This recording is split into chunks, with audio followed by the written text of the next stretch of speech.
အလကားလားရတယ်ဗျာကျွန်တော်မေးတာကိုမငိုဘဲနဲ့ဖြေနေတယ်ဆိုရင်ဒီကောင်ရှင်းစရာမလိုဘူးဗျာ40 Pro Max ကိုရှင်းစရာမလိုဘူးရတယ်မေးဗျာအဲ့ဆိုမေးပြီဗျာတော့တရားမှာသူ့ဆိုတဲ့မိန်းကလေးနဲ့မူဆိုတဲ့မိန်းကလေး2ယောက်ရှိတယ်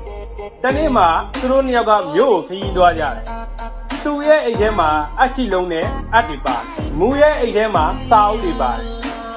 သူတို့ကလမ်းတစ်ဝက်ရောက်တော့ခုံတစ်ခုံမှဝင်နာကြတယ်ပြီးကြတော့ပြန်ထွက်လာကြတယ်